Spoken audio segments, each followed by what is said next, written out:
ওনাকে ধার দিবেন না। উনি আপনি যদি জানা থাকে আপনি একটু প্লিজ ওনাকে ধরুন, সুস্থ করার চেষ্টা করুন।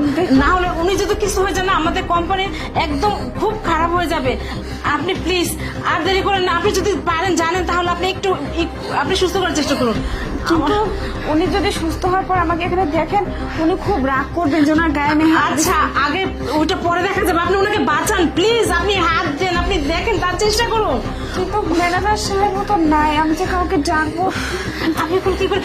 আপনি আর দেরি করেন না, আপনি তাড়াতাড়ি চেষ্টা করুন প্লিজ। ঠিক আছে, দেখো কি যে করি, আমার তো মন সায় দিচ্ছে না। তার আপনি আর অন্য কথা বলেন, আপনি চেষ্টা করুন প্লিজ। আচ্ছা ঠিক আছে, দেখি।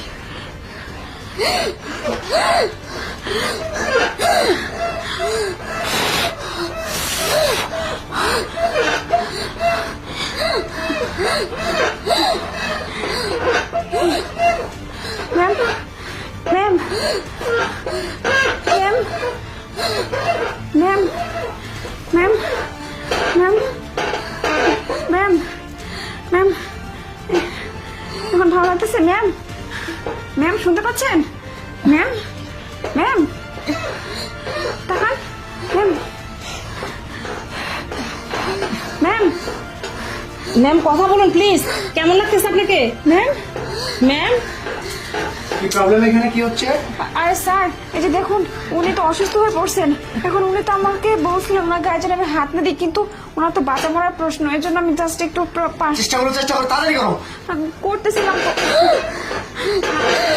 জি হ্যালো, ঠিক আছেন আপনি? ঠিক আছেন ম্যাডাম? ম্যাম হ্যালো, ঠিক আছেন আপনি? ম্যাম হ্যাঁ ঠিক আছেন? আপনার শ্বাস চলাচল কি স্বাভাবিক হয়েছে?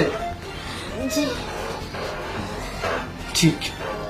আসলে আপনাদেরকে কি বলবো বলেন তো, আপনি কিছুক্ষণ আগে এই মেয়েটা আপনাকে সার্ভিস দেওয়ার জন্য আসছে, শুধুমাত্র ওর মুখে আকৃতি দেখে আপনি ওনার কাছ থেকে সার্ভিস নেবেন না, ওনার সাথে খারাপ ব্যবহার করছেন, আপনি ওনার কাছ থেকে সার্ভিস নেবেন। কিন্তু এখন এই মুহূর্তে এসে আপনার জীবনটাকে কে বাঁচালো?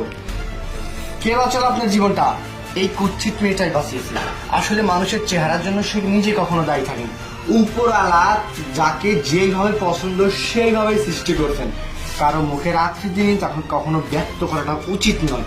আজকে এই খারাপ কুৎসিত চেহারাটার মানুষটাই না আপনার জীবনটা বাঁচিয়েছে, বুঝতে পারছেন?